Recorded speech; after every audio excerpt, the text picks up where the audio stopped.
Alors, mesdames et messieurs, bonjour.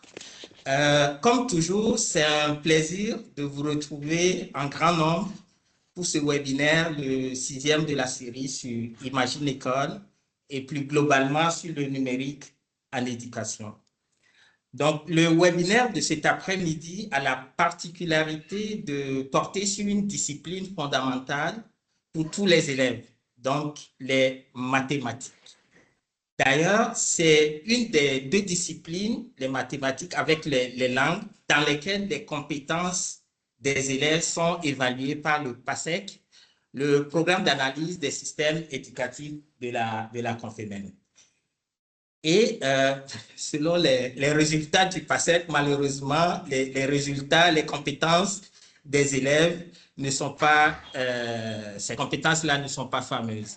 Donc, à titre d'illustration, très concrètement, les résultats du PASEC 2019 montrent qu'à la fin du cycle primaire, plus de 50% des élèves, en fait, concrètement, je vais vous donner exactement le bon chiffre là, donc 60% des élèves ont des compétences qui sont en dessous du seuil requis en mathématiques, donc, comme je le disais, à la fin du cycle primaire. Donc, on sait qu'on regarde souvent nos participants, on sait qu'il y a beaucoup d'enseignants qui participent, et donc parmi vous, plusieurs qui enseignent les mathématiques et qui peuvent témoigner des difficultés que leurs élèves rencontrent, et même à la limite que eux et elles-mêmes rencontrent en mathématiques. Et donc, ce webinaire se veut une solution. Donc, on ne souhaite pas juste s'arrêter à ces constats, à ces diagnostics, mais vraiment de proposer une solution. Et donc, pour cette escale, cette sixième escale de notre voyage numérique, nous allons nous arrêter aujourd'hui au Québec, chez nos partenaires de l'organisme PrestMath, dont les outils permettent justement d'améliorer l'enseignement des mathématiques et le plaisir d'apprendre chez les élèves. Et je viens exactement de vous rappeler le thème de notre webinaire de cet après-midi. Concrètement, il permettra de présenter d'abord les bases et les plus-values pédagogiques des outils PrestMath, de présenter les outils et leurs fonctionnalités, d'illustrer concrètement quelques ressources PrestMath en contexte de classe très rapidement, et enfin de vous fournir l'information là sur les types d'accompagnement possibles par PrestMath. L'agenda de cet après-midi, il est classique. Dans quelques minutes, au vu de l'importance de ce webinaire, Madame la coordonnatrice du pacte, le programme d'appui au changement et à la transformation de l'éducation, donc la maître de ces webinaires a tenu à être présente et à vous présenter un mot. Donc, Madame Diallo, la coordonnatrice du pacte, va vous présenter son mot dans quelques minutes, suivi de la présentation de nos partenaires techniques de PrestMath et la période de discussion. On sait que c'est une période qui vous intéresse beaucoup. Donc, on va ouvrir les discussions et échanger autour des problématiques de l'enseignement des mathématiques. Donc, avant de laisser la parole à Madame la coordonnatrice, je vais vous rappeler, s'il vous plaît, de fermer vos micros et vos caméras quand vous n'avez pas la parole. Et je vous rappelle aussi que le webinaire sera enregistré. Donc, Madame Diallo, s'il vous plaît, vous avez la parole pour le mot d'ouverture. Merci beaucoup.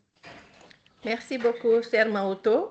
Mesdames et messieurs les représentants des partenaires techniques et financiers d'Imagine École, je pense notamment aux collègues de l'UNESCO, du ministère de l'Éducation de France, du ministère de l'Europe et des Affaires étrangères, de France Éducation Internationale, de Canopé, du réseau Canopé, de Mascotte, de la DDC Suisse qui nous accompagne au plan financier et des ministères, des États et gouvernements membres de la Confémen qui sont tous parties prenantes de tout ce que la Confémen réalise pour le bien de l'éducation à travers ses États et gouvernements membres. Chers experts et partenaires de PrestMath du Québec, M. Bayargent et Mme Annie Fontaine, partenaires techniques de ce webinaire également, c'est un plaisir de vous accueillir. Mesdames et messieurs les correspondantes, correspondants nationaux de la Confémen, c'est eux qui relayent l'information auprès des participants de leurs États et gouvernements respectifs.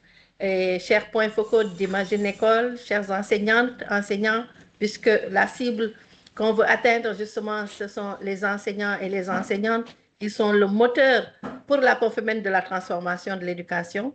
Donc, distingués invités, chers fidèles participantes et participants, je voudrais vous remercier pour votre présence qui ne nous fait pas défaut depuis le début de cette série de webinaires. Vous avez cette série de webinaires inscrit la Confémen dans une tradition intéressante, fort intéressante, d'appui au renforcement des capacités de nos enseignants sur le numérique en éducation. Et comme nous le disons souvent, Imagine École et le numérique en éducation ne peuvent entrer dans la classe ni dans les autres lieux d'apprentissage sans qu'il y ait une appropriation réelle, efficace par les enseignants et par tous les autres utilisateurs. Donc, nous vous remercions encore une fois pour votre présence et pour le grand intérêt que vous portez à nos activités. De très vifs remerciements surtout vont aller à nos partenaires de Pressmat. Vous vous êtes réveillés très tôt ce matin au Québec pour animer ce webinaire et pour nous présenter vos outils qui visent à faciliter l'enseignement des mathématiques. Donc, avec le numérique, vous avez bravé les frontières temporelles et les frontières spatiales pour faire un peu de philosophie au cœur des mathématiques. Nos remerciements vont enfin, encore une fois, à tous nos partenaires traditionnels pour Imagine École, à la division de la coopération et du développement, la DDC Suisse, qui nous appuie également, qui est notre partenaire pour cette série de webinaires. Donc, nous vous souhaitons très rapidement bon webinaire et la grande assertion de la Confémen, c'est qu'ensemble, nous réimaginons l'éducation de demain. Je vous remercie de votre attention. Le temps est très précieux, donc nous déclarons ouvert ce webinaire très précieux parce qu'il s'agit des mathématiques, parce que nos pays, nos États et gouvernements ont besoin, au regard des résultats des évaluations, comme l'a dit Maruto tantôt, justement d'une meilleure assise dans les enseignements de mathématiques et dans les apprentissages. Merci beaucoup. Merci infiniment, Madame Diallo, pour ce mot d'ouverture, mais aussi pour votre présence là qui est très, très, très appréciée. Donc, je me présente rapidement, Maouto Toulan, chef de la division appui au changement et aux instances au sein du PAC, le programme que coordonne Madame Diallo, et ça me fait plaisir d'être le modérateur de ce webinaire de cet après-midi. Donc, après Madame Diallo, son mot d'ouverture, donc j'ai l'immense plaisir d'introduire nos deux experts de cet après-midi. Stéphane Bayarjon, qui est directeur et formateur chez Pressmat, et Annie Fontaine, qui est auteure, mais aussi formatrice pour Pressmat. Donc, Stéphane et Annie, vous avez la parole. Et merci encore une fois pour votre présence. Annie, veux-tu commencer par te présenter? Oui. Alors, bonjour tout le monde. Je m'appelle Annie Fontaine. Je travaille avec M. Stéphane depuis 10 ans dans Pressmat. Alors, à la base, je suis une enseignante du primaire, préscolaire, primaire et orthopédagogie. J'ai enseigné au primaire. J'ai enseigné longtemps les mathématiques au secondaire aussi. Et puis, j'ai été conseillère pédagogique dans mon conseil scolaire, là, ici dans la Beauce, près de la ville de Québec. Alors, je travaille avec le beau matériel presse depuis 10 ans. Alors, j'ai participé à son élaboration. Je forme des enseignants et des enseignantes et je continue d'être sur le terrain pour faire ressortir là, les plus belles pratiques en mathématiques. Je suis bien contente d'être aujourd'hui avec vous. Merci. Merci, Annie. Pour ma part, donc, Stéphane Bayarjon, originalement, j'étais un enseignant au secondaire en sciences et technologies. Puis j'ai eu la chance là, de m'impliquer en tant que formateur pour un projet pilote pour rehausser les sciences et technologies au niveau du primaire, qui m'a amené par la suite à travailler au niveau des mathématiques. Puis le monde du préscolaire et primaire a vraiment été pour moi un coup de foudre.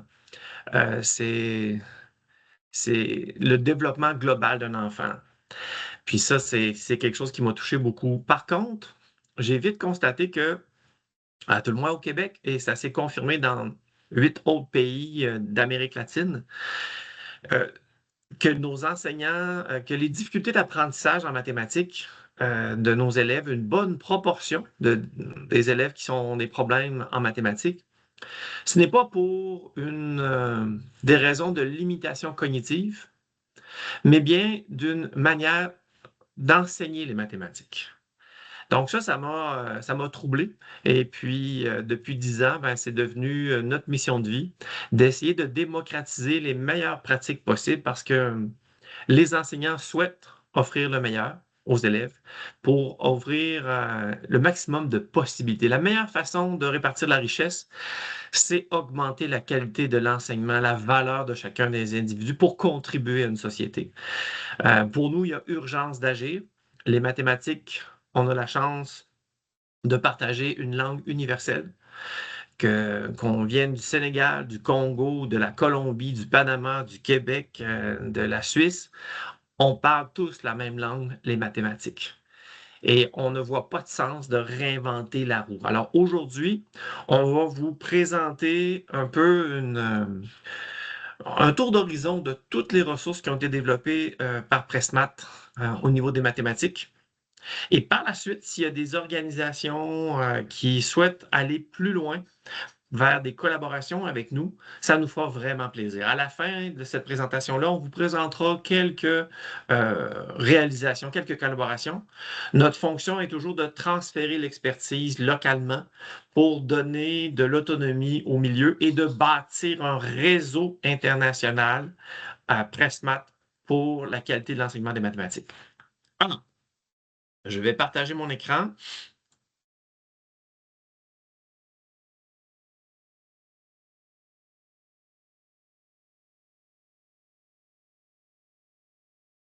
Alors, Annie, veux-tu me confirmer que tu vois bien la page d'intro? Oui, parfait. On On est confirme, Stéphane. OK, merci beaucoup, Mauto.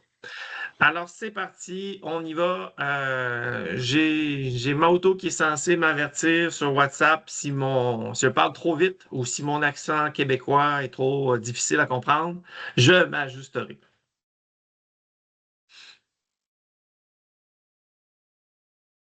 Donc, la mission de notre organisme, on est un organisme sans but lucratif, c'est vraiment d'identifier, systématiser et rendre disponible dans tout notre réseau le meilleur du savoir-faire terrain en lien avec la recherche. Donc, on fait une veille didactique sur tout ce que la recherche nous apprend.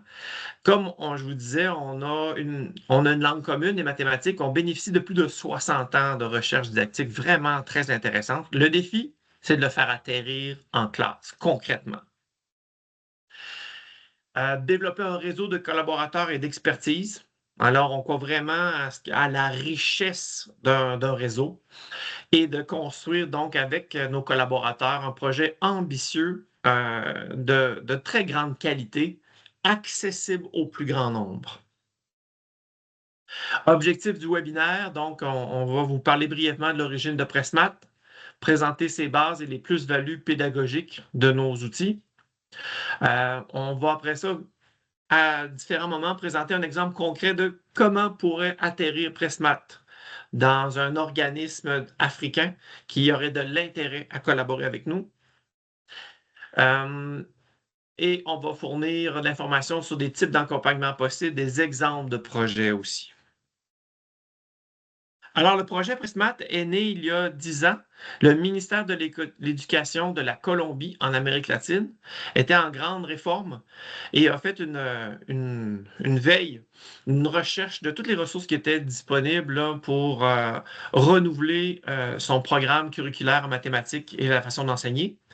Les mathématiques au Québec les ont intéressés et on a obtenu le contrat de bâtir une ressource pédagogique pour rénover l'enseignement des mathématiques au primaire, avec la collaboration de 3 universités colombiennes. Depuis, le projet Pressmat s'est disséminé dans 9 pays, dont un pays en Europe, là, en Roumanie. Il faut savoir que le Québec performe bien. Alors, si on a plusieurs grandes villes de la Chine, mais vous voyez que si on prend Québec comme un pays en soi, on est vraiment parmi la formation la plus efficace pour développer le potentiel mathématique des enfants. Ce qui est intéressant, c'est qu'on a fait récemment une recherche au Québec pour comparer un groupe d'enfants de 5e année qui prennent Pressmat avec des groupes d'enfants qui ne prennent pas Pressmat en 5e année. Ce qui était intéressant, c'est que les élèves Presmat réussissent tout aussi bien que les élèves québécois. On se rappelle qu'ils font partie des meilleurs au monde en mathématiques. Mais ce qui est vraiment intéressant, c'est que les élèves Presmat développent un très haut taux de sentiment d'auto-efficacité, de motivation. Il est très fréquent que les mathématiques se transforment en la matière préférée chez les enfants au primaire. Donc ça, c'est un avantage considérable. On a aussi fait une recherche avec la Banque de développement inter-Amérique latine, la BID. Depuis 4 ans, dans la ville de Manizales, en Colombie, on suit des cohortes d'enfants avec groupe contrôle et groupe de traitement. Et récemment, il y a eu une publication de l'équipe de Samuel Berlinski là, de la BID, dans Washington, qui illustre les faits suivants. Alors, la démarche Presmat fonctionne aussi dans le contexte d'Amérique latine. Les élèves réussissent aussi bien sur les opérations de base et faits numériques que les élèves qui ne prennent pas Presmat. Mais là où on se distingue, c'est que les élèves réussissent significativement mieux dans les tâches mathématiques plus complexes. Alors, dès qu'on tombe problème écrit et situation problème, là, il n'y a plus de comparaison possible. Presmat réussit à créer des cerveaux mieux équipés à gérer la complexité des tâches. On découvre aussi que les filles réussissent aussi bien que les garçons. Je ne connais pas la situation en Afrique, mais en Amérique latine, il est commun que rapidement les filles se désintéressent aux mathématiques sous prétexte que c'est des affaires de garçons. Et enfin, encore une fois, comme la recherche québécoise l'avait démontré, les enfants ont un meilleur sentiment d'auto-efficacité et de motivation en regard des mathématiques. Puis, j'oserais dire autant chez les enseignants que chez les enfants. Alors, l'ADN de Presmat repose toujours sur chaque nouveau concept doit passer ces 3 étapes-là. Peu importe le niveau primaire, quand on aborde un nouveau concept, ça s'aborde toujours par du matériel concret, simple et accessible, pour passer à semi-concret ou sous forme de dessin. Et enfin, et seulement enfin, sur l'abstrait avec les algorithmes conventionnels et symboliques. C'est rénover les mathématiques, ça suppose plusieurs couches. C'est comme un oignon. Alors, la première couche, c'est vraiment la gestion de classe, le climat de la classe. Donc, Presmat propose aussi des actions concrètes sur améliorer le climat d'apprentissage dans la classe, en passant par la gestion de classe, gestion de matériel, comment questionner les enfants, favoriser des discussions mathématiques. Ce climat-là favorise l'engagement cognitif renforcé par la stratégie de Presmat. Quand on entre dans Presmat, on entre par la complexité, par une mission de classe, un défi qui rouvre des portes affectives chez les enfants, qui donne de l'intérêt à faire les apprentissages qui vont suivre. Donc, on rentre aussi par la résolution de problèmes qui nous amène vers une compréhension plus approfondie, conceptuelle, en tenant compte des spécificités didactiques des concepts qui ne sont pas les mêmes d'un savoir à l'autre. Donc, vous constatez que Presmat, c'est vraiment un centre de transfert de recherche appliquée et qu'on s'assure que ça atterrisse en classe. Alors, commençons notre tour d'horizon sur ce que Presmat a à offrir. Donc, plus on fait des interventions précoces, donc au préscolaire, et plus l'impact est gigantesque. Donc, toutes les interventions préscolaires nous aident à réduire l'impact socio-économique des enfants qui sont parfois dans des milieux pauvres intellectuellement et qui vont avoir un impact très grand sur le restant de son parcours. Donc, on a conçu un programme d'éveil des mathématiques pour le préscolaire 4 ans et 5 ans qui va aborder association, classification, dénombrement, suite, géométrie, statistique et comparaison sous forme très ludique qui développe énormément l'autonomie des enfants et sa créativité, mais on profite aussi pour que ces activités-là bénéficient au développement de la motricité fine et globale, qui sont des précurseurs à l'écriture, les fonctions exécutives et, comme je disais, le développement de l'autonomie. Donc, vous voyez, c'est du matériel qui est très simple, qui est vécu dans plusieurs différents pays. On a aussi, plus récemment, en collaboration avec le Panama, développé une planification de 30 semaines d'ateliers. Alors, cette fois-ci, notre programme d'éveil des mathématiques est une activité qui se passe, règle générale, individuellement.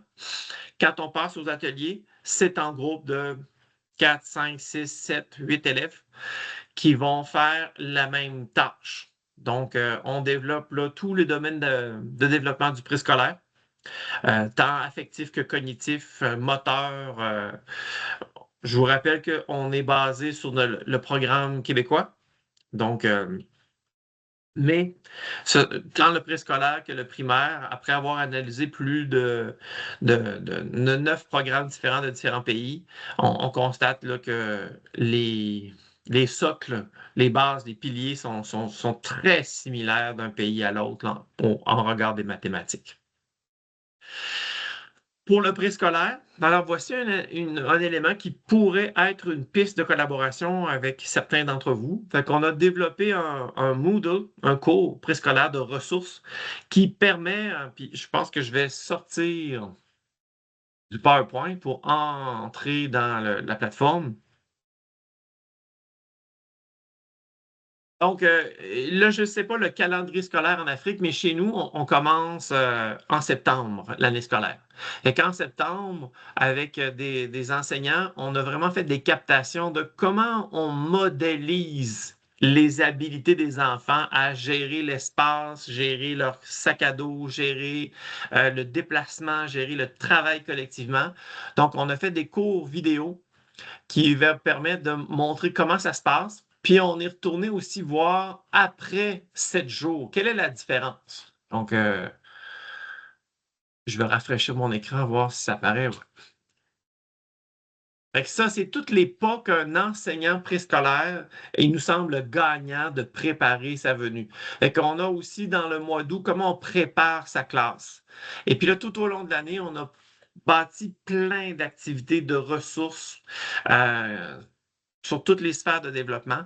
Donc ça pourrait être quelque chose qui pourrait facilement être adapté au contexte africain. Fait que c'est une piste de collaboration qui serait vraiment peu coûteuse puis qui viendrait enrichir la formation continue des enseignants. Je retourne à ma présentation. On a aussi, avec de nouveau la Banque interaméricaine de développement, la BID, créé aussi un programme de préparation à la première année. Donc, parfois, il n'est pas possible d'intervenir au préscolaire. Alors, quand les enfants vont s'inscrire pour vivre leur première année, l'école, l'équipe de la direction va proposer cet outil-là qui va permettre de réduire les écarts chez les enfants. Donc, c'est un petit programme là, de 12 semaines pendant les vacances scolaires, des activités ludiques accessibles. On ne transforme pas les parents ou les grands-parents en professeurs, mais on s'assure que l'enfant va entrer en première année avec le minimum de connaissances pour être prêt à réussir sa première année. Ça aussi, c'est un document Creative Commons, donc ce serait facile l'adapter puis le mettre à votre disposition aussi aux organismes qui pourraient avoir de l'intérêt. Et on entre après ça pour le primaire. Donc, on a transformé tous les savoirs, processus et compétences à développer mathématiques dans des contextes ludiques, des contextes adaptés au niveau émotif des enfants. Et comme on a commencé ce projet-là, basé sur le Québec avec la Colombie, on a tout de suite travaillé à bâtir une ressource la plus internationale possible qui va permettre à des futures organisations, futurs pays de s'intégrer. Encore une fois, je pense qu'il faut avoir la sensibilité et l'intelligence de prendre en considération la situation différente que certains pays africains peuvent vivre et l'ajuster.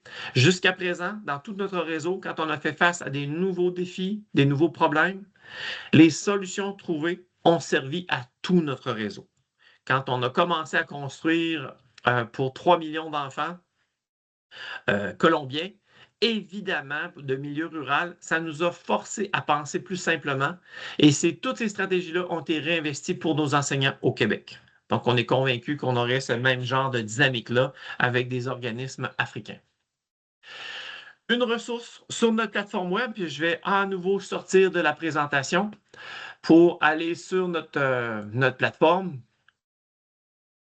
Alors, pas notre plateforme, mais notre site web. Donc, ça, c'est la partie publique. Je m'excuse encore une fois là, pour...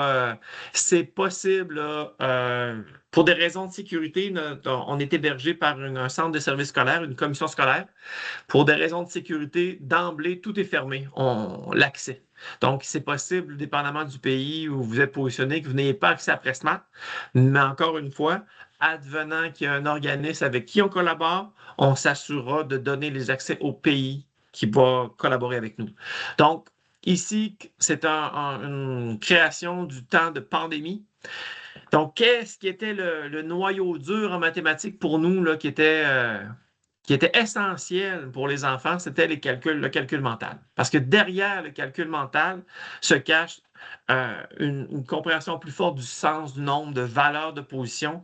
Et dans la vie, les enfants ont besoin beaucoup plus d'estimer, trouver combien ça va coûter, que de trouver la réponse exacte. Donc, on a conçu 20 paliers là, qui partent là, de paliers les numéros 0 à 5 jusqu'à 100 000.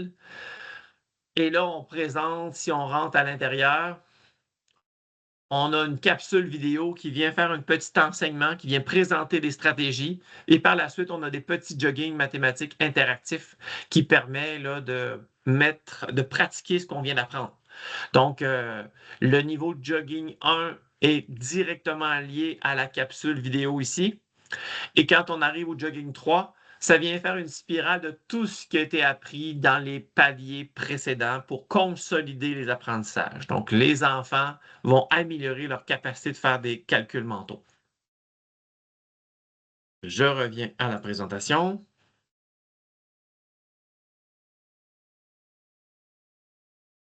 On a aussi conçu un programme de rémédiation pour le primaire. Donc, dans certains... on l'a fait en version after school initialement.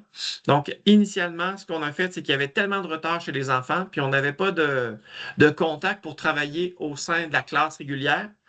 Donc, il y a certains organismes, fondations qui ont travaillé en mode récupération after school pour vraiment les élèves les plus vulnérables. Fait qu'on a conçu un programme de rémédiation qui permet aux enfants qui ont cumulé du retard de rattraper ce retard-là et de réussir leur année. Donc, on verra un peu la stratégie intérieure. C'est la même que celle de Pressmart, légèrement simplifiée. De ce produit-là, on a aussi créé une unité, donc pour le primaire, une unité de rémédiation, une unité 0, qui permet à maintenant entrer Pressmart dans tous les niveaux du primaire. Mais avec cette unité 0-là, qui est une déclinaison de rémédiation, permet aux élèves, peu importe le retard qu'ils ont cumulé dans leur système, dans leur école, de récupérer le minimum au niveau de leur compréhension du sens, du nombre et des opérations pour pouvoir réussir le programme Pressmart qui est le même que celui qu'au Québec. Donc, ça permet de faire des bons prodigieux de compréhension, tant chez les enseignants que leurs élèves. Alors, voyons voir un peu notre ADN, où on loge là, nos référents, notre cadre de référence. On a toujours la même démarche pour chacune des unités du primaire. Fait que ça, c'est vraiment, là, je dirais, le noyau dur de Pressmart. On a notre programme d'éveil, on a le programme de rémédiation, mais si on vient construire le citoyen de demain, c'est à travers le primaire.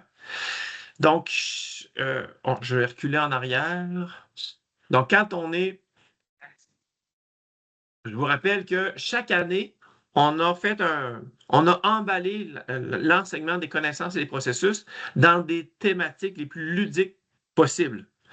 Donc, si on regarde la collection 1 tout en haut, on a 6 unités pour l'année au Québec. Donc, on a réparti tous les savoirs là-dedans. Fait que si on s'en va voir comment fonctionne une unité, on va aller voir ça ici. Alors, le premier pas, On rentre par la complexité. Donc, chaque unité commence par une mission, une histoire, un défi. Et on invite l'enseignant à transformer sa classe comme une communauté de petits chercheurs mathématiciens, dont l'intention est de dégager quelle est notre mission, quel est le but de cette unité-là, de cette situation problème-là. Donc, les enfants vont réfléchir ensemble, discussion mathématique, être d'accord en désaccord. L'enseignant lit la situation et les enfants essayent de trouver des indices. Par la suite, on va, maintenant qu'on a créé le besoin d'apprendre, qu'on a donné envie de faire cette situation problème-là, on va faire les centres de manipulation. On va construire par du matériel concret, semi-concret et abstrait. Par la suite, on va évaluer. On a des petites évaluations aussi dans les centres, mais on a une évaluation plus formelle à la fin de l'unité qui va servir aussi de diagnostic pour savoir si individuellement notre groupe nous suit bien. Est-ce qu'on a un bon niveau de compréhension? Si c'est le cas, les enfants vont faire la résolution de la situation problème à la fin. Donc, prenons un exemple. On est en première année, premier thème. La situation problème est celle de construire, de décorer notre classe. Et pour décorer notre classe, les enfants sont invités à construire un insecte, mais pas de n'importe quelle façon. Donc, l'enseignant va lire le texte. Évidemment, en première année, impossible pour les enfants de lire le texte. Ils veulent lire pas à pas. Et les enfants ont l'intention d'écoute d'essayer de dégager la tâche. Et donc, ensemble, cette petite communauté de chercheurs va essayer d'extraire les notions mathématiques pour ne pas oublier qu'est-ce qu'il y a à faire. Comme par exemple, si on doit décorer notre classe pour que les parents puissent trouver notre classe jolie. Donc, la coccinelle doit avoir 3 pois rouges, 3 ronds rouges sur sa carapace, doit avoir plus de pois noirs que de points rouges, doit avoir autant de points bleus que rouges, un point vert de moins que les points bleus, et avoir au total moins de 15 points. Et les contraintes sont les mêmes si on choisit l'abeille, mais en mode petite bande de décoration. Fait que vous voyez, cette mise en contexte-là, il y a vraiment beaucoup d'apprentissages mathématiques là, qui ne sont pas nécessairement acquis en début de première année. De plus, de moins, égal, autant. Ce sont tous des concepts qui sont un peu abstraits et s'assurer aussi de savoir être confortable dans la compréhension des nombres jusqu'à 15, 20 en début d'année. Donc, on vient de créer le contexte et là, on va aller par la suite construire les connaissances dans des centres de manipulation qu'on essaie d'être les plus simples possibles. Puis on est constamment en processus de simplification du projet pour le rendre économiquement le plus viable. Parce qu'il y a une partie à imprimer, on cherche à diminuer la quantité à imprimer. Fait qu'on invite les enfants à travailler en petite équipe, idéalement quand c'est possible en équipe de 2, sinon 3 ou 4, pour avoir le moins possible de passivité chez les enfants. Quand ils sont en équipe de 2, ben forcément, ils sont en interaction, ils sont au travail. Quand on passe à des équipes plus grandes, ben on doit les responsabiliser puis développer d'autres habiletés de coopération plus grandes, ce qui est tout à fait possible aussi. Quand on termine le centre, on va mettre en commun qu'est-ce qu'on a appris. Donc, on va créer des tableaux d'ancrage, des mémoires collectives. Ce seront des référents qui vont aider à augmenter l'autonomie des enfants. Fait que les enfants, surtout en première année, il y a des écarts dus au milieu familial très grands. Donc, ces outils, ces mémoires collectives-là vont permettre aux enfants peut-être plus fragiles d'avoir un référent. Si on oublie quelque chose, ils peuvent se référer à cette trace collective-là qu'on invite à laisser disponible sur les murs de la classe. Donc, les enfants sont toujours appelés, ont toujours à portée de main cette aide-mémoire-là qui leur permet de réussir de manière autonome plus facilement les exercices et les évaluations sans donner des réponses. Et de notre expérience, quand on a commencé ce projet-là, Pressmat, on n'avait pas ces exemples-là et les enseignants étaient vite inconfortables à faire cette activité de consolidation, de structuration des apprentissages. Donc, avec des exemples, maintenant, nos enseignants sont très confortables de faire cet exercice-là. D'autres exemples de tableaux d'ancrage rendent la pensée visible. Alors, on a eu la situation problème, on a vécu tous nos centres. Maintenant, on va faire un diagnostic, on va aller évaluer les connaissances qui ont été abordées pour voir si individuellement, puisque beaucoup travaillent en équipe et en collectif, on va aller mesurer individuellement le niveau de compréhension des enfants et au besoin, faire de la remédiation sur certains concepts avant de les permettre de réaliser, dans ce cas-ci, dans notre exemple, son insecte en respectant les contraintes. Écosystème. Pour faire un changement d'une telle ampleur, parce que la proposition de Pressmat est ambitieuse, mais demeure toutefois accessible.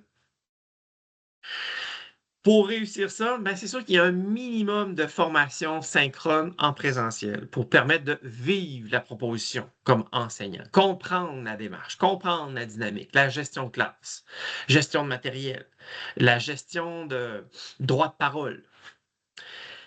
Mais on ne peut pas être constamment en présentiel. Donc, il y a toute une composante à votre rythme, just on time, où là, on a vraiment mis tous les outils pour rendre le développement professionnel le plus autonome possible. Pressmat, c'est une formation continue.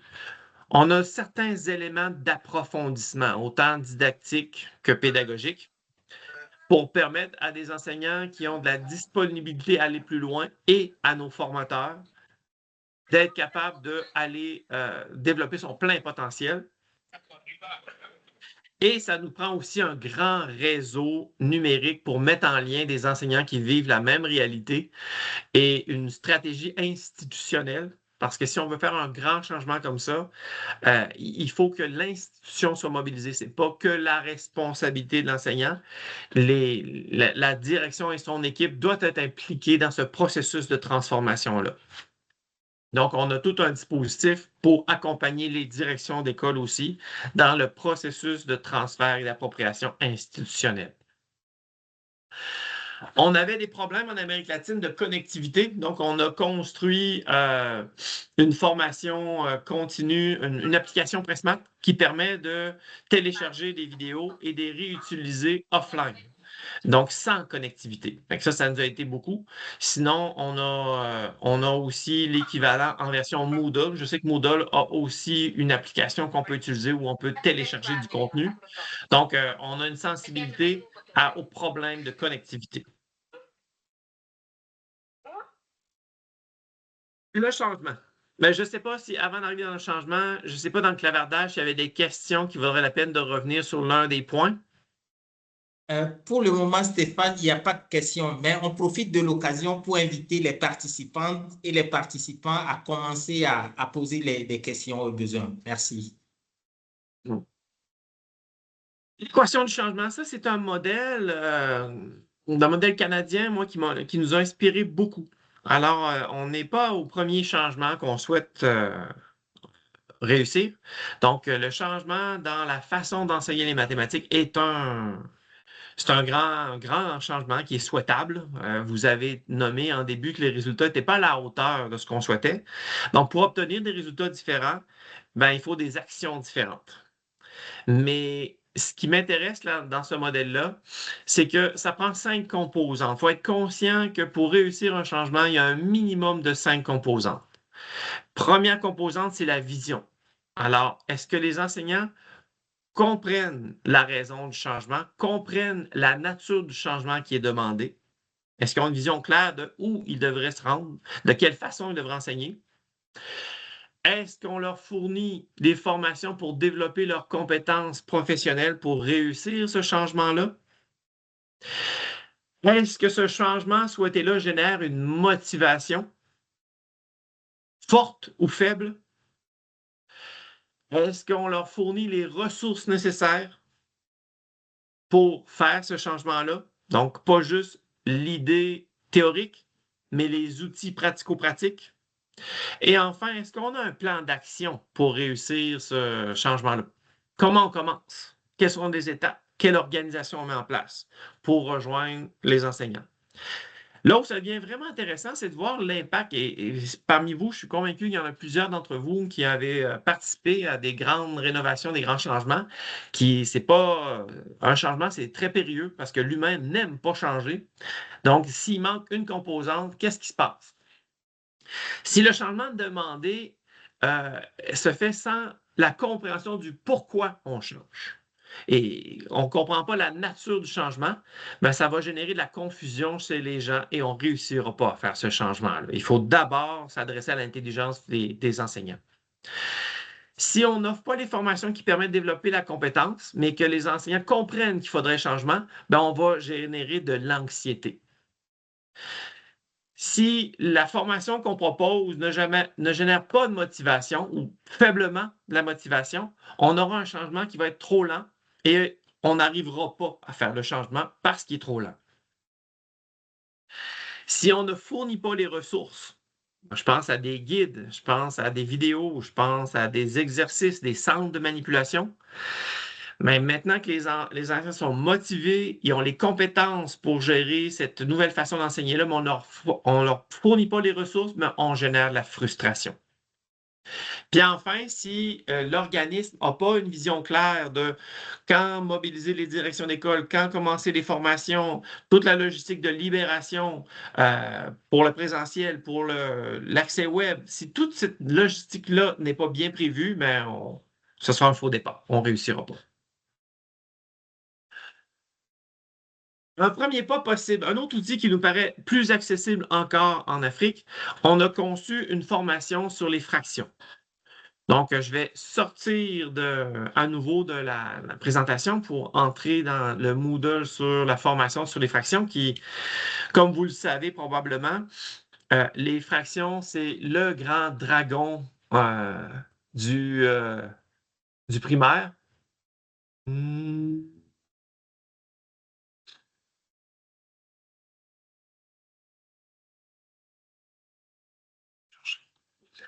Donc, on a conçu une formation. Un peu, je vous ai perdu. Donc, on a ici la présentation de la formation, une vidéo qui explique de quelle façon on a imaginé le déroulement de cette formation-là, qui est une auto-formation, mais qui pourrait être utilisée en mode groupe aussi. On a le cahier de l'enseignant de la première année à la 6e année, parce que notre système scolaire au primaire est sur 6 ans.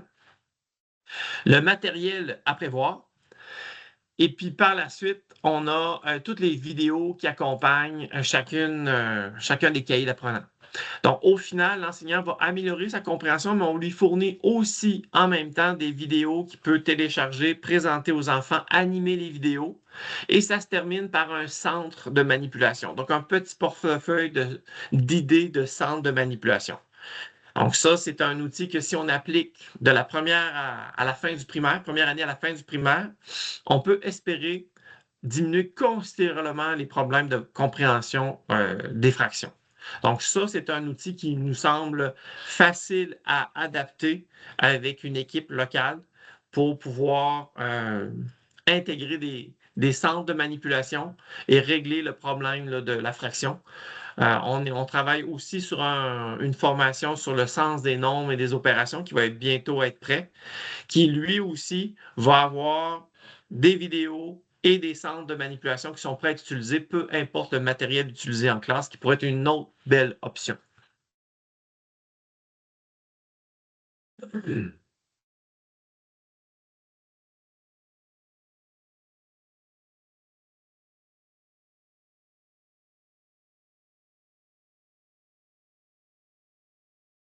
Quelques exemples de projets de collaboration qu'on a eus. Donc, on n'a pas mis tous les projets, mais comme vous allez constater, le dénominateur commun, pour faire un clin d'œil aux fractions, c'est vous remarquez toujours qu'on a toujours un partenaire local. L'idée, c'est de générer de l'autonomie dans les pays, États, villes avec lesquels on travaille. Donc, en Colombie, on travaille autant au niveau préscolaire que primaire. On a un partenaire local qui détient l'exclusivité pour son pays, la Fondation Luker, qui, pour le moment, on a 2 grands projets, la capitale de la Colombie, Bogota, et la ville de Manizales, auquel on a fait la recherche, action depuis 4 ans, et on continue sur la 5e année l'an prochain. Au Mexique, on est focalisé pour le moment sur l'enseignement primaire. Notre partenaire local, c'est Innovec. On travaille dans les États de Sonora, Zacatecas, Chihuahua, Nuevo León et Yucatan. Au Panama, on en a parlé un peu plus tôt, on est plus au niveau du préscolaire 4 ans et 5 ans.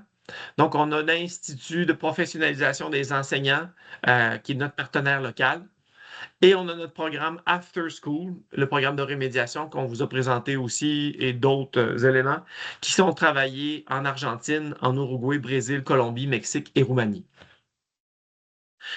Je vous rappelle aussi là, qu'on va arriver à la période de questions, d'échanges. Dans la dernière diapositive, vous allez trouver là, mes coordonnées. Donc, j'ai mis une adresse Gmail au cas où, pour des raisons de sécurité, vous ne puissiez pas communiquer avec mon adresse professionnelle. J'ai mis à votre disposition mon adresse Gmail. On s'assure qu'il n'y ait pas de problème de communication. Vous avez aussi mon numéro WhatsApp. Donc, ça mettrait fin à le tour d'horizon de Pressmat. On serait maintenant disponible pour répondre à vos questions. Je ne sais pas si Annie, tu voyais des éléments qu'on n'avait pas abordés, que tu aimerais aborder? Non, je pense que ça fait un très beau résumé.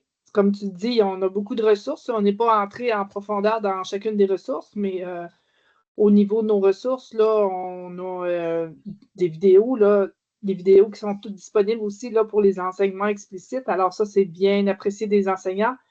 Les enseignants n'ont pas à tout préparer leur cours de classe. Ils arrivent, ils peuvent l'écouter pour eux, ils peuvent l'écouter en classe avec les enfants, avec des périodes d'échange. Alors ça, je pense que c'est un élément très, très bien apprécié chez Presse. Personnellement, Annie me fait penser à une chose. Là. Effectivement, on a documenté l'enseignement de tous les concepts et processus là, du primaire et de l'éveil au préscolaire. Tout ça a été encapsulé en vidéo dont le public cible sont les enfants. Donc, on a vraiment conçu ces vidéos-là pour être prêts à être animés en classe. Donc, il suffit là, d'un téléphone connecté sur une télévision et on peut animer les vidéos. Si ce n'est pas possible, à tout le moins, c'est qu'on permet de modéliser à l'enseignant comment enseigner chacun des concepts au programme. Et c'est pour ça que Pressmat, c'est beaucoup plus qu'un matériel. C'est une formation continue qui s'ajuste just on time. Donc, chaque semaine, un nouveau concept ou processus avec le vidéo qui va approfondir ses connaissances et qui peut être animé en classe avec des centres de manipulation du matériel simple qui peut être utilisé avec les enfants. Fait que c'est vraiment, on accompagne un enseignant qui a sa didactique très loin ou où c'était pas une matière qui était facile, on l'aide à améliorer sa compréhension des mathématiques.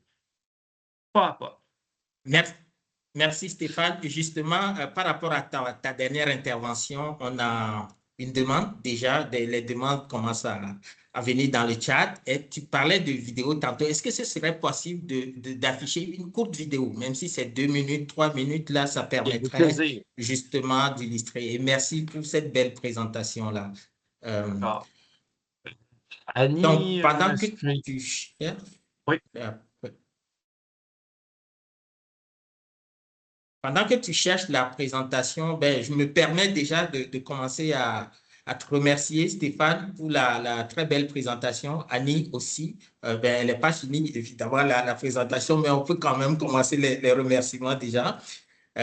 Donc, cette présentation sur Pressmat, les outils, mais aussi les possibilités de collaboration. Et d'ailleurs, c'est très apprécié là, vos contacts, les contacts de Pressmat. Notamment les contacts de WhatsApp, les contacts WhatsApp qui peuvent permettre de vous joindre très, très, très facilement. Donc, mesdames et messieurs. Oui. Oui, excuse-moi, Stéphane, tu peux y aller. Simplement, j'ai pris au hasard là, une leçon sur les fractions équivalentes et la recherche du tout. Donc, c'est une vidéo des fractions qu'on a mis à la disposition. Donc, c'est un extrait de la collection Pressmat du primaire. Qu'on a isolé pour développer vraiment le sens, la compréhension de la fraction. C'est le contexte. Puis on prendra le temps de parler un peu de quelle est notre vision de collaboration, là, comment on voit les choses là, pour être certain qu'on soit sur la même page. On y va pour une vidéo. On y va, Stéphane. Merci.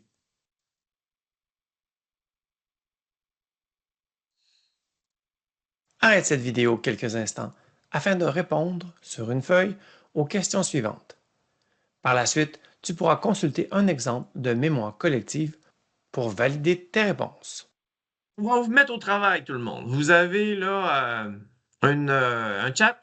J'aimerais que vous écriviez des réponses à ces questions-là. Qu'est-ce qui vous semble important? Dans quel contexte utilise-t-on des fractions?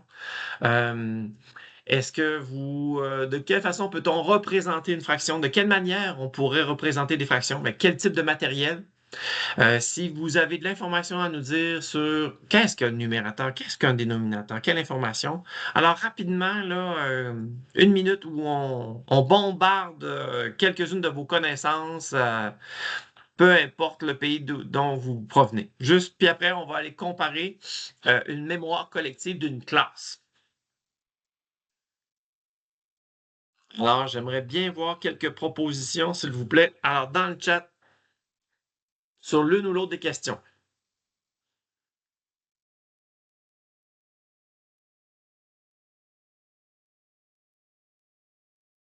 Alors, on a une fraction est un rapport entre deux valeurs. Effectivement, un enseignement sans frontières. Contexte pour partager, oui.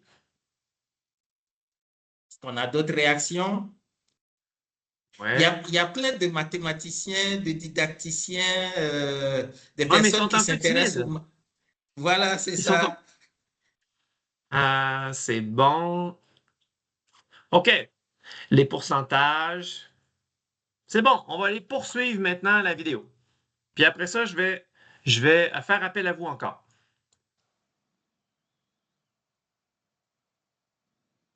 Ah ouais, zut, celle-là est...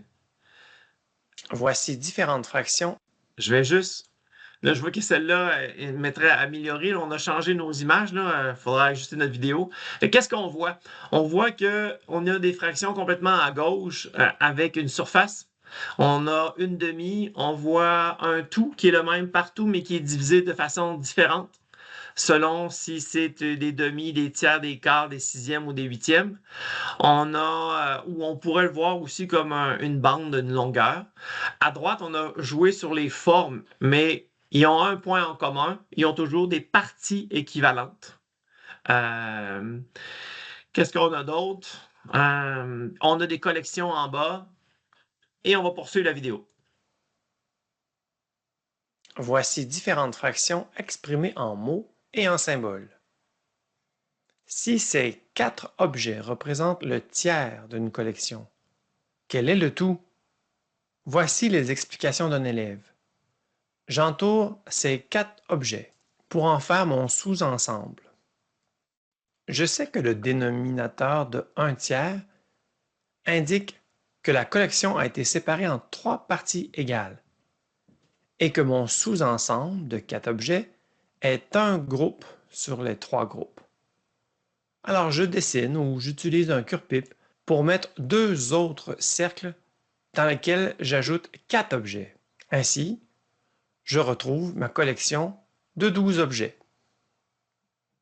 Si ces 3 objets représentent un quart de ma collection, quel est le tout? Arrête cette vidéo et prends quelques instants pour utiliser du matériel ou des dessins pour représenter le tout.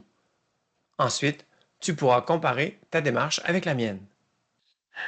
Donc, dans le chat, j'aimerais savoir des mathématiciens qui me donnent quel serait le tout si mon corps est représenté par 3 objets.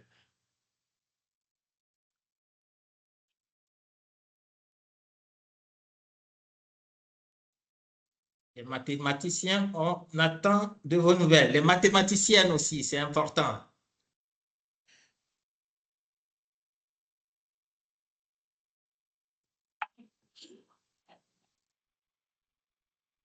Alors, certains Alors, pensent 12, 4 ensembles de 3 boutons, 4 ensembles de 3 boutons, donc 12. Allons vérifier, allons voir la suite. Encore une fois, le défi qu'on a quand on veut transformer l'enseignement des mathématiques, souvent, on va avoir un formateur qui est très à l'aise avec les mathématiques. Donc, il va donner une excellente formation, mais auquel il y a tellement de choses à savoir pour la reproduire que ça devient difficile à transférer.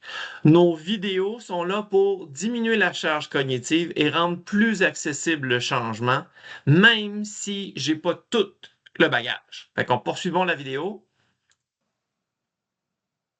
On pense que c'est 12. Auparavant, rappelle-toi le rôle du numérateur et du dénominateur. Un élève me dit que le nombre au-dessus de la barre, le numérateur, indique la quantité de parties égales que je dois prendre. Dans la fraction 1/4, le chiffre 1 m'indique que j'ai un sous-ensemble d'objets. Je les entoure donc pour faire un groupe. Le nombre en dessous de la barre, le dénominateur, m'indique en combien de parties je dois partager mon tout. C'est le chiffre 4, ce qui signifie que je dois séparer mon tout en 4 parties. Donc je place 3 autres sous-ensembles et je place 3 objets dans chacun d'eux. Ainsi, je trouve mon tout, qui est constitué de 12 objets. On a d'excellents participants qui ont bien su démystifier là, la question. Fait que vous voyez, peut-être pour vous, ça semble des choses qui sont évidentes, mais à l'échelle d'un enseignant dont la didactique est faible, ce genre d'outil-là vient démocratiser le savoir, vient faciliter le passage à un enseignement plus efficace et évite tous les trucs, mécanisation, techniques, qui sont souvent les causes des problèmes d'apprentissage et qui font en sorte que les enfants sont mal préparés à réussir le secondaire quand ils n'ont pas une base solide mathématique. Maintenant, c'est sûr que ça me fera plaisir de partager là, Attends un peu. Ouais. Ça me fera plaisir de partager notre présentation avec grand plaisir. Je veux juste insister sur la posture que Prest a par rapport à son réseau international. Donc, c'est certain que c'est vraiment juste un tour d'horizon très rapide qu'on a fait des ressources que Press a bâties depuis les 10 dernières années. Chacune de ces ressources-là mériterait d'un approfondissement puis de découvrir davantage. Je rappelle qu'on est conscient qu'une solution pour l'un n'est pas applicable directement pour l'autre. On doit avoir un souci d'adaptation aux besoins et à la nécessité locale. On prend pour acquis que ce serait la même chose en Afrique. Donc, nous, on doit trouver des partenaires locaux pour faire ce travail d'adaptation-là. Il y a des coûts reliés à ça, parce qu'il y a de l'infographie à changer, il y a des vidéos à changer. Donc, c'est sûr que ça prend un budget pour le faire. Puis, on ne le fait pas pour le changer, on le fait dans un contexte d'implantation. Donc, il faut avoir un projet, il faut avoir un projet pilote qu'on va nommer, qu'on va identifier. Et ce qu'on souhaite, c'est faire partie avec vous. On vous donne pas ça, puis débrouillez-vous. On se retrousse les manches et on travaille avec vous. Donc, on a besoin de mieux comprendre la situation.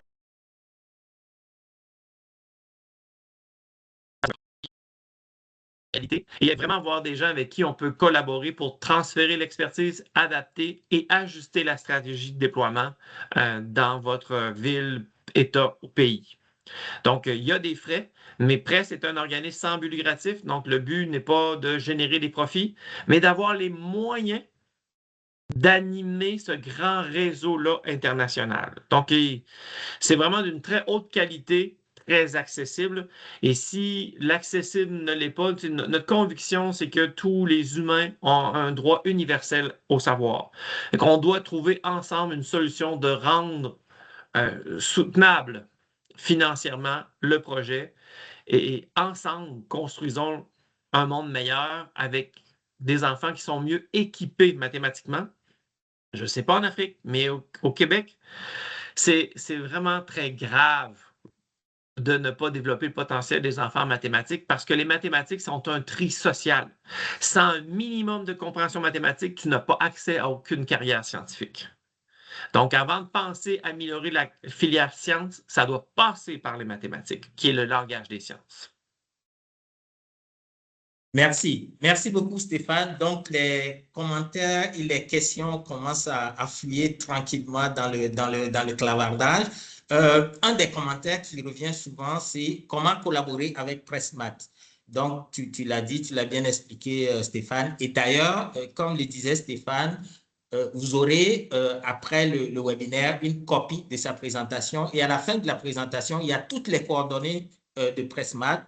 Il y a même le téléphone, le numéro WhatsApp de Stéphane qui est là. Donc, pour un Québécois, je peux vous dire que c'est vraiment particulier. Il sera vraiment disponible. En Afrique, on a l'habitude de partager les numéros WhatsApp, mais au Québec, ça ne se passe pas comme ça. Donc, c'est une preuve supplémentaire de sa disponibilité. Donc, merci beaucoup pour ça, Stéphane. Aussi, merci pour la vidéo qui permet concrètement de montrer la pertinence et la plus-value que Pressmat apporte à l'enseignement des mathématiques. Et là, dans le chat, il y a quand même un point de vue un peu contraire. C'est ça aussi l'idée, là, qu'on discute, qu'on échange. Il y a M. Frédéric qui trouve que c'est une démarche quand même complexe pour les élèves. Donc, qu'est-ce que j'ai un autre point de vue dans le chat, justement, de mon collègue qui est didacticien des mathématiques aussi, qui dit que c'est en confrontant les élèves aux difficultés, à la complexité qu'ils peuvent quand même apprendre les mathématiques. Donc, qu'est-ce que tu peux nous dire comme avis là, au vu de ces éléments-là, Stéphane? Annie aussi, au besoin. Merci. Ouais, je vais commencer, puis Annie, tu enchaînes. C'est souvent, quand on a eu cette... parce que tout naît de la réforme qui a commencé là, au Québec en 2000. Et je me souviens que j'étais formateur. Annie et moi, on était formateurs en ce moment pour les enseignants du primaire pour présenter le nouveau programme. Et les enseignants, au début, quand on leur présentait ce type de situation-là puis d'approche, se sont opposés. Mais ils considéraient que ce qu'on avait à proposer était irréaliste, qu'on n'avait aucune conscience du niveau cognitif des enfants, c'était irréaliste. Mais rapidement, avec les formations et les outils, les enseignants ont constaté que les enfants sont en mesure de le faire, sont en mesure de comprendre et que les tâches d'évaluation des années précédentes devenaient trop faciles. On a vraiment réussi à faire un grand saut.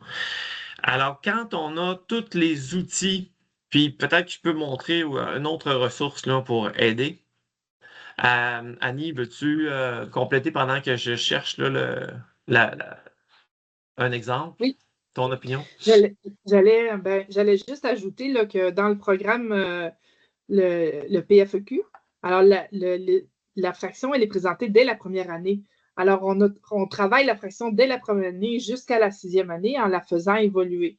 Alors, en première année, on présente notre fraction, mais on arrête seulement là, au tiers, demi-quart. Alors, on va travailler seulement avec ces 3 fractions de base et on va travailler avec du matériel concret. On ne présente même pas les symboles au départ. Alors, on va travailler avec le vocabulaire aussi, le demi, le tiers, le quart, puis on va travailler avec de façon à illustrer la fraction, pas juste avec la fameuse pointe de tarte comme on le connaît souvent, mais avec différentes façons comme des mesures comme la longueur, aussi des collections d'objets, puis des tout qu'on va séparer. Alors, on a vraiment travaillé en profondeur le sens de la fraction, l'explication du numérateur, du dénominateur en première année, en deuxième année. En troisième année, on va commencer l'année encore une fois avec ce que les élèves savent. On va faire une transition, on va continuer à travailler notre tiers, notre quart, notre demi, on va introduire nos symboles et puis après ça, on va se permettre de présenter d'autres fractions. Alors, les enfants, ils ont une bonne connaissance de ce que c'est une fraction. Alors, on peut s'amuser un petit peu plus loin en troisième, quatrième année. Une fois qu'on est capable de trouver une partie d'un tout, on est capable de dire, ben là, je te donne la partie, trouve-moi le tout. Alors, les enfants ont été habilités, ont travaillé vraiment le sens de la fraction et ça devient un jeu pour eux, là, ça devient facile. Alors, c'est sûr qu'au départ, comme ça, à froid, ça semble difficile, mais vous pouvez vous imaginer qu'il y a eu tout un processus d'apprentissage au début de la première année pour la fraction. J'ajouterais aussi, Annie, encore une fois, je vous rappelle la recherche qui a été faite par la Banque interaméricaine de développement à Manizales, en Colombie, parce qu'on avait ce doute-là. Est-ce que la proposition du Québec est quelque chose de réaliste et accessible pour le contexte d'Amérique latine? Et il n'y a aucune ambiguïté. C'est un projet qui traverse bien les frontières culturelles et de la réalité socio-économique là, de l'Amérique latine. Cette recherche-là n'a pas été faite en Afrique, mais, pour nous, on est intimement convaincus que euh, c'est en travaillant ensemble qu'on va arriver à faire une solution accessible pour d'éventuels pays africains. Les enfants ont ce même cerveau. Ce qui peut interférer, c'est toute la phase de la famille socio-économique. Encore une fois, on a des outils de rémédiation au niveau du préscolaire. Malgré tout, notre projet demeure accessible, là, même malgré ces écarts-là. Peut-être que le démarrage est un peu plus lent, mais les enfants, de notre expérience, qui viennent de milieux très, très, très, très, très vulnérables à d'autres milieux là, plus socio-économiquement favorisés, c'est à leur portée. Je vous montre, je vais partager mon écran. On va embarquer dans le deuxième thème de première année. Alors, c'est la fringale de Croquette. Alors, je vous explique, il s'est passé quoi de spécial? Un certain matin, les enfants, quand ils rentrent dans leur classe, euh, il y a leur nom qui apparaît, mais auquel il manque plein de lettres. Mais où sont allées les lettres? Mais que s'est-il passé? Et là, les enfants commencent à dire, bon, mais moi, il me manque la lettre A, moi, il me manque la lettre E, moi, il me manque la lettre I, ah, moi aussi le A. Et là, on commence à noter toutes les lettres. Et tout d'un coup, il y a un enfant qui dit, hey, mais c'est que des voyelles. Ah, c'est vrai, vérifiez. Est-ce qu'il y a d'autres lettres que des voyelles qui manquent à votre nom? Là, les enfants regardent, non, c'est que des voyelles qui ont été mangées, toutes les consonnes sont restées. Ah, intéressant. Et là, la vie est bien faite, il y a comme une lettre qui traîne sur le coin du bureau de l'enseignant. Et là, ça dit la chose suivante. Ce matin, Croquette est affamé. Même après avoir mangé tout son petit déjeuner, il a encore faim. Il est entré dans notre classe. Il s'est amusé à dévorer toutes les voyelles des prénoms des amis de notre classe. Après ce festin, Croquette est malade. Il doit se rendre à l'hôpital. Le médecin doit savoir exactement ce qu'il a mangé afin de lui administrer le bon médicament. Ta tâche consiste à trouver combien de voyelles ont été mangées par Croquette dans ton prénom et dans celui des amis de ton équipe, ainsi que le nombre exact de chaque voyelle. À l'aide de ton enseignant et de tes amis de ta classe, présente tes résultats au médecin en utilisant un diagramme à bande. Et là, on a des médicaments qui disent entre 5 et 10 voyelles mangées, bouteille verte, etc. Et la quantité à donner, s'il y a plus de voyelles A, 2 petites cuillères. Donc, vous voyez, là c'est un défi collectif. Là, il y a des mains levées, je pense. Mais tout ça, c'est complexe. Je vais juste parcourir rapidement. Fait que là, les enfants vont sortir la mathématique du texte. Qu'est-ce qui leur semble important de retenir? Et après ça, on va aller vivre tous les centres.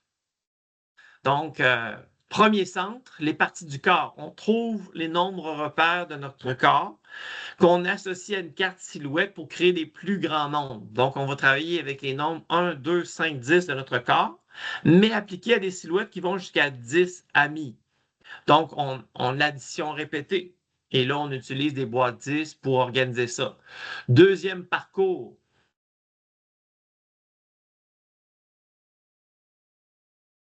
Deuxième parcours, cette fois-ci, on a des petites collections qu'on doit apprendre à estimer. Et après, on va vérifier notre estimation. Encore une fois, on travaille avec des boîtes 10 qui aident les enfants à flexibiliser les nombres, à les ancrer à la compréhension de vraiment la valeur de la quantité.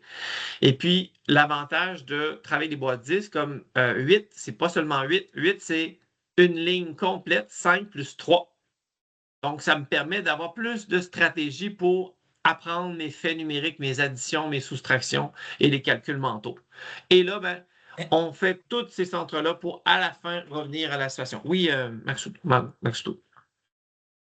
Tout à fait. Merci, merci beaucoup Stéphane, tous ces compléments-là. Vous voyez les mains, les applaudissements, donc ça prouve que c'est plus clair pour les participantes et les participants.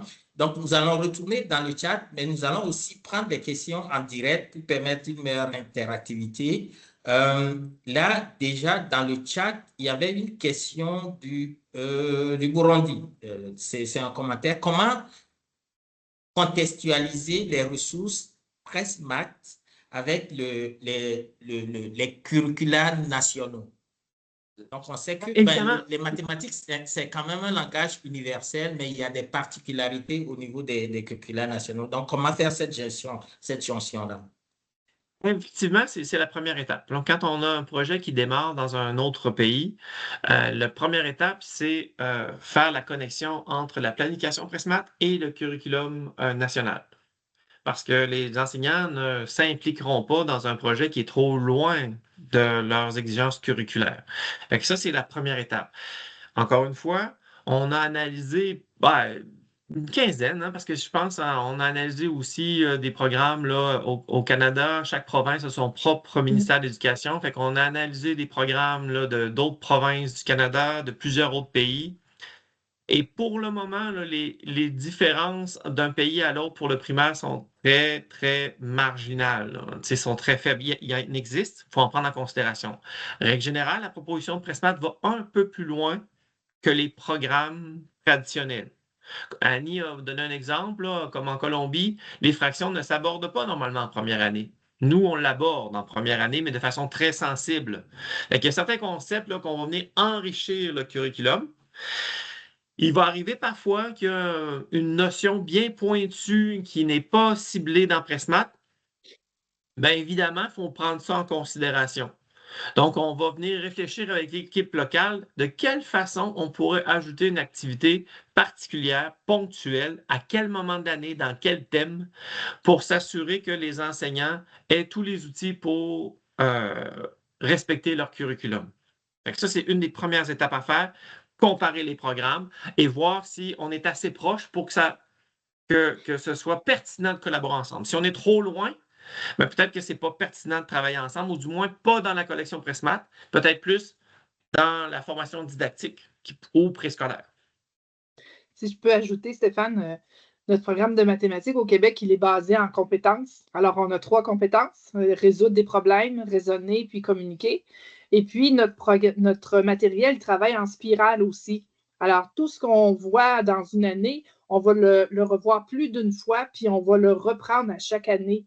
Contrairement à certains programmes où c'est plus fermé, là, où on voit un concept et on ne revient pas dessus, là. Alors, nous, on travaille en spirale. Alors, c'est ce qui fait aussi la force du programme, là.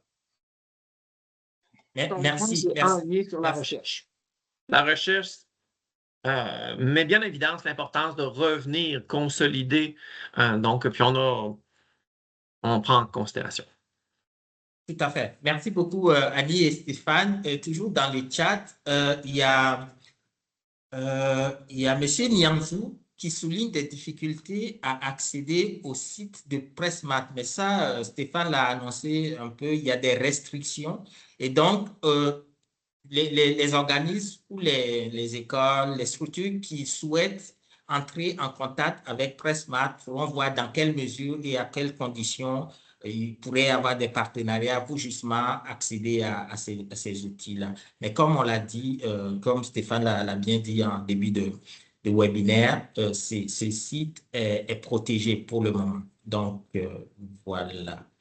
Je profite de l'occasion pour remercier rapidement là, les personnes qui sont dans le webinaire, qui nous suivent un peu de partout, évidemment du Québec, du Burundi, du Nouveau-Brunswick, du Sénégal, évidemment, de Djibouti, du Bénin, du Congo, du Niger, du Togo, de la Belgique, de la Guinée, de l'Angola. J'espère que j'ai oublié aucun pays là et donc merci d'être là. Donc, les personnes qui souhaitent poser des questions en direct, s'il vous plaît, avec l'onglet « Lever la main », vous pourriez lever la main, signaler votre intention de prendre la parole et vous pourrez ensuite ouvrir votre micro. On vous donnera la possibilité d'ouvrir le micro pour prendre la parole.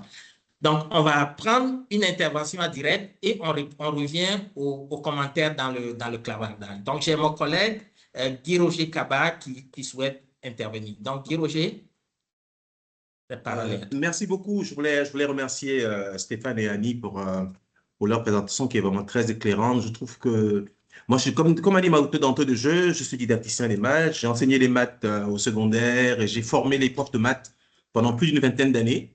Et je suis vraiment très, très édifié par le travail que vous faites. Alors, moi, j'avais une petite réaction parce que je vois beaucoup de choses en lien avec la peur de confronter les élèves à la complexité. Et moi, je pense que c'est justement en confrontant les enfants à la complexité le plus tôt possible qu'ils ont le plus de chances d'apprendre les mathématiques. Donc, je suis parfaitement en phase avec les approches que vous proposez. Je crois que ces réticences sur les enfants africains, Stéphane a très bien répondu, hein, nous sommes tous constitués de la même manière, le même cerveau. Il n'y a pas de cerveau d'enfant africain qui serait moins adapté au cerveau d'enfants européens ou québécois. Je vois qu'il y avait une réticence en termes de langue, mais c'est aussi à l'enseignant d'utiliser les moyens, le langage qu'il faut pour que les enfants comprennent. Alors, par contre, moi j'avais une petite question par rapport aux collaborations. Déjà, pour rassurer les participants, je pense que la Kaufmann peut jouer un rôle de catalyseur hein, pour voir comment on peut collaborer avec les pays. Donc, ça, c'est... Maintenant, moi, j'avais une question à Stéphane et à Annie. Alors, comment vous avez réussi à collaborer avec la Banque interaméricaine de développement? Parce que nous, on a essayé avec une Banque africaine de développement ici, les intéresser à l'éducation de base, ça a été extrêmement difficile. Ils sont plus focus sur la formation professionnelle, etc., que sur l'éducation de base. Alors, j'aimerais savoir quel a été votre secret. J'aimerais vraiment en savoir un peu plus pour voir comment on peut s'inspirer de la façon dont vous avez réussi à les faire collaborer. Voilà, merci beaucoup. Plaisir. En fait, c'est la Fondation Luca qui cherchait à, à faire une évaluation d'impact avec groupe contrôle, groupe traitement, puis était prêt à investir des ressources, mais avait besoin d'une expertise neutre. Donc, on fait appel à la Banque Interamérique latine pour faire l'évaluation de notre implantation. La banque, elle, a contribué à payer une partie des frais d'impression du matériel pédagogique des enfants et des enseignants. En contrepartie, la Fondation, elle, avait une équipe terrain pour faire de l'accompagnement, des mesures, appliquer des outils d'évaluation. Et donc, ils ont séparé le défi ensemble. Puis la banque était contente de publier parce que c'est la raison même de ces banques-là, d'offrir un matériel qui est démontré efficace. Donc, il y a des budgets. Donc, la porte a été celle de l'évaluation.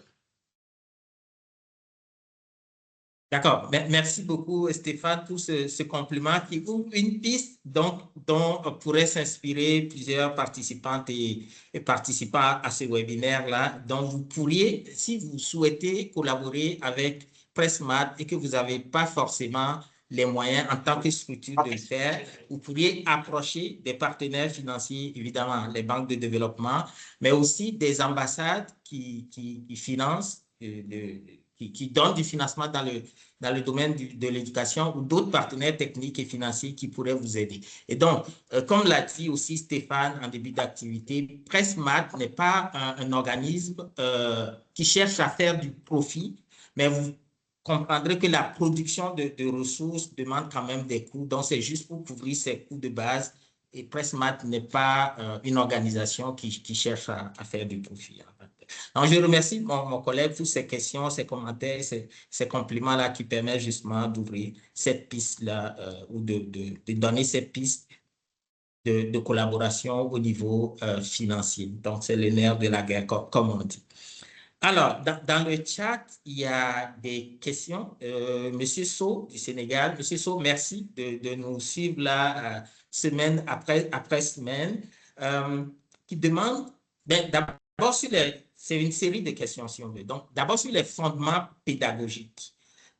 C'est quoi les principales approches pédagogiques sur lesquelles repose PressMath? Annie l'a dit un peu, c'est vraiment... en tout cas, je vous laisse élaborer là-dessus. Et en quoi cette méthode pédagogique se distingue des méthodes traditionnelles d'enseignement des mathématiques? Donc, c'est surtout de l'approche par compétence, Annie l'a dit, mais je vous laisse élaborer un tout petit peu là-dessus, Stéphane. Peut-être qu'on pourra faire en plus de joindre la présentation. On a dû présenter le projet Pressmat comment on appelle ça, le Conseil national le Conseil scientifique d'éducation nationale en France. Donc, on a fait l'exercice de documenter un peu tous les assises théoriques de Pressmat et de quelle façon on les appliquait. Donc, je pense que ce document-là pourrait répondre aux questions de notre collègue, mais on pourrait aussi le partager à l'ensemble. On pourrait le faire l'acheminer. Fait que vous pourrez lire un peu le fondement théorique sur lequel s'appuie Pressmat. Puis encore une fois, comme je vous disais, c'est que il y a malheureusement beaucoup de mythes et d'approches qui ça fait longtemps qu'ils sont démontrés comme inefficaces, mais qui demeurent persistantes dans les milieux.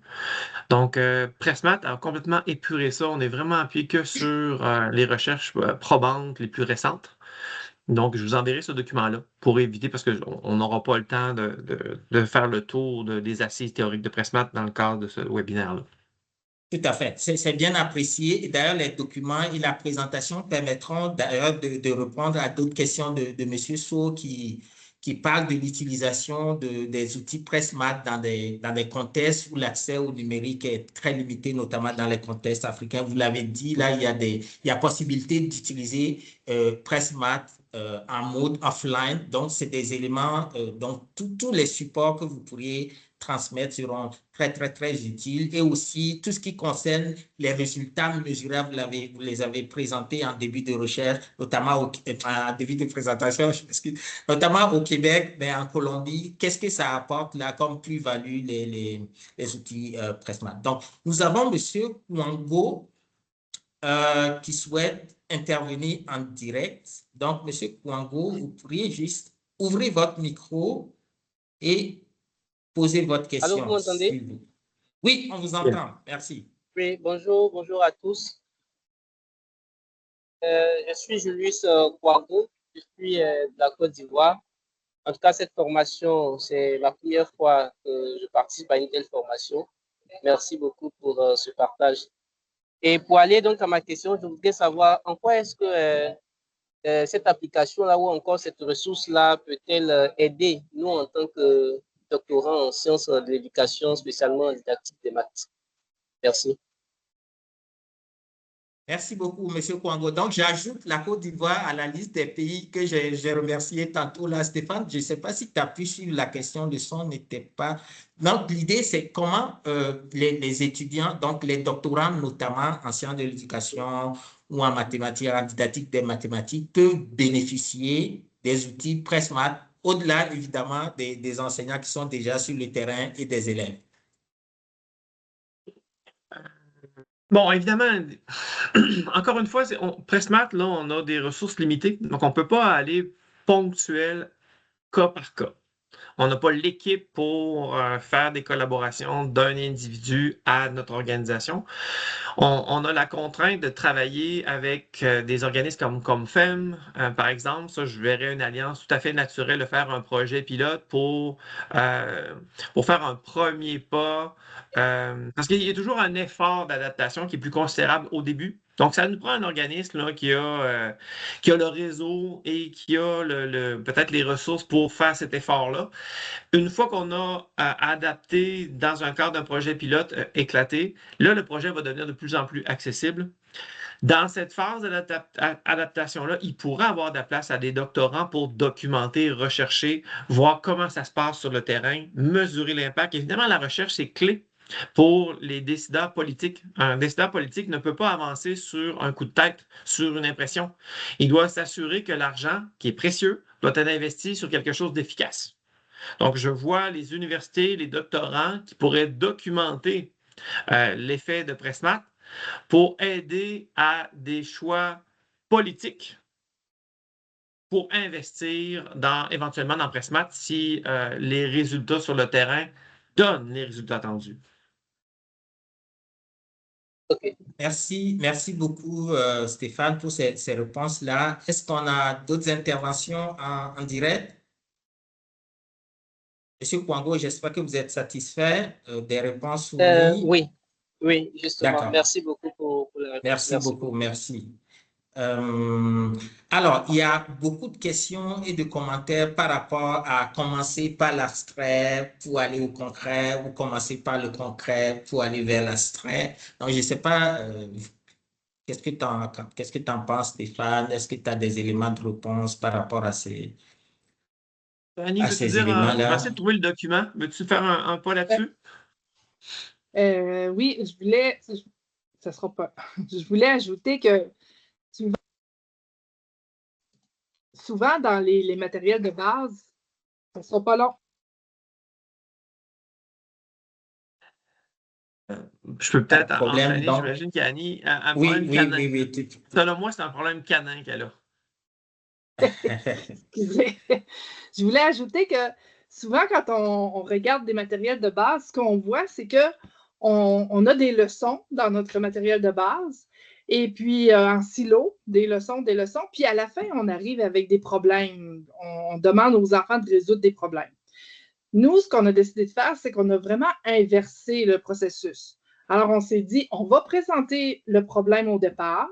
Alors, c'est la cible. L'enfant connaît la cible et c'est ça qu'il faut qu'il soit capable de réussir à la fin. Alors, si l'enfant connaît la cible puis elle ne bouge pas, bien, la majorité des enfants devraient l'atteindre. Alors, on présente notre défi mathématique, notre situation problème au départ. Comme Stéphane disait, on va engager les enfants cognitivement. On va travailler aussi au niveau du langage. On va prendre 2 périodes au début pour lire la situation problème, utiliser des stratégies de compréhension, parler du contexte pour pas que le contexte soit un problème, mais que ce soit bien la mathématique qui cause un problème. Et là, on va engager les enfants, on va les faire parler parce que vous savez, les enfants, ils en ont plein de connaissances. Il faut leur faire confiance, ils sont bons, les enfants, puis ils nous surprennent, surtout les tout petits, là, ils nous surprennent souvent. Alors, une fois qu'ils ont la cible, ils savent, par exemple, que dans Bestiole, on va devoir décorer la classe, on va devoir construire nos insectes. Mais là, malheureusement, on n'a pas toutes les connaissances mathématiques nécessaires pour résoudre le problème. Alors, on va mettre le problème de côté pour l'instant. On ne le résoudra pas tout de suite parce qu'on n'a pas les outils nécessaires. Et là, on va aller construire chacun des concepts avec du matériel concret, après ça, semi-concret, puis symbolique. Alors, on va entrer par la manipulation, on va s'assurer que les enfants comprennent bien la tâche, on va la modéliser, puis on va laisser les enfants travailler en équipe de 2, soit avec du matériel concret ou semi-concret, et puis ils vont discuter ensemble, ils vont développer leur vocabulaire. Et là, on va faire ça autant de fois qu'il y a de concepts nouveaux à introduire, pour qu'à la fin, quand on va revenir, les enfants aient tout le bagage mathématique pour résoudre le fameux problème. Alors, c'est comme ça qu'on suppose que la majorité des enfants vont réussir. C'est ça qu'on veut. On veut arriver à ce que les enfants réussissent. Alors, c'est comme ça qu'on est parti du complexe avec notre problème, là. Puis après ça, dans nos centres de manipulation, ben là, on va passer du concret au semi-concret à l'abstrait. Parce que souvent, ce qu'on fait, c'est qu'on entre trop vite par l'abstrait. Et là, les enfants, on a une compréhension qui est difficile. Alors, on est obligé de tout défaire pour revenir au concret. Alors, c'est comme ça qu'on a pensé notre matériel. Merci beaucoup pour ces compliments, Annie. Malheureusement, on arrive tranquillement à la fin de ce webinaire. Il nous reste 2 minutes. Mais je vais quand même, il y a un commentaire intéressant dans le chat qui revient un peu sur les éléments de contextualisation donc de Madagascar. Donc, je salue au passage les collègues de Madagascar, de la Mauritanie qui se sont ajoutés aussi.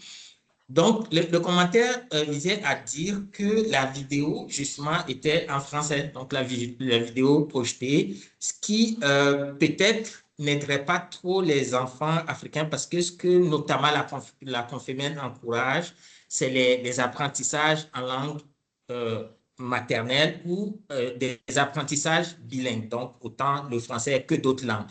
Mais là, vous avez donné l'exemple de l'Amérique du Sud. Je pense qu'en tête, s'il y a des partenariats, donc il pourrait y avoir des adaptations pour qu'à la limite, les outils soient produits ou adaptés dans des langues locales. Mais Stéphane, je vais te laisser, Annie aussi, je vais vous laisser élaborer là-dessus et on va terminer malheureusement ce webinaire très intéressant là, sur ces éléments-là. Oui, bien sûr. comme je vous disais d'entrée de jeu, l'ADN de Prest, là, dans sa vision de la collaboration, on est vraiment, on n'est pas dans une dynamique de top-down. On est vraiment dans une dynamique d'égalité ensemble. On a le regard critique et constructif pour voir.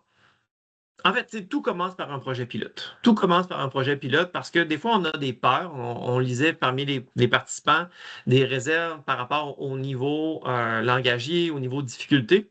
Parfois, c'est pas justifié. Il faut l'essayer. Mais il faut il faut faire cet effort-là d'adaptation. Moi, je suis convaincu qu'on a un premier pas à faire qui va être plus coûteux en temps. Puis une fois qu'on aura une version africaine fonctionnelle. Merci beaucoup. On finit avec ce mot-clé-là, le mot adaptation. Je pense que c'est au-delà de tout ce contenu très intéressant, on retiendra ce mot-là. Il est possible d'adapter les outils presque à tous les contextes, notamment africains ou d'ailleurs. Donc, merci infiniment à toutes et à tous pour votre présence. S'il vous plaît, ne partez pas. Je vous demande déjà d'ouvrir vos caméras pour la photo de famille. Et pendant que vous ouvrez vos caméras, au nom de Monsieur le secrétaire général de la Confémen, de Madame la coordonnatrice du pacte qui a prononcé un mot là, de remerciement au début de ce webinaire, nous vous remercions encore une fois pour votre présence en grand nombre. Nous remercions les partenaires d'Imagine École, les partenaires traditionnels, l'UNESCO, le gouvernement français, les ministères de l'Éducation des États et gouvernements membres des pays d'Imagine École, France Éducation Internationale, le réseau Canopé, Mascotte, la DTC Suisse qui finance la série de ce webinaire.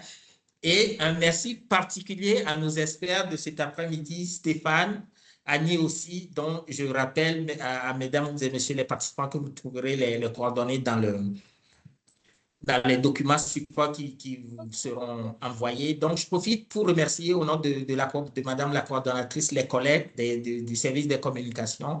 Donc, Aboubakar Si, qui est le conseiller spécial, Ulrich, mes collègues du pacte, Guy Roger Kaba, Maïp, Binta, Anne, Madame Diallo, évidemment, la coordonnatrice du pacte aussi. Vous remerciez encore une fois, vous les participantes et les participants qui nous suivez chaque semaine. Et comme je le dis et je le répète, là, sans vous, il n'y a pas de webinaire là. Donc, merci infiniment. À mercredi prochain pour un sujet tout aussi intéressant. Donc, suivez nos réseaux sociaux. Moi, je vous dis dans quelques semaines. La semaine prochaine, c'est mon collègue Guy Roger Kaba, dont vous avez eu le plaisir de faire connaissance là, qui va modérer le prochain webinaire. Donc, moi, je vous dis dans quelques semaines. Donc, merci encore pour tout et au plaisir.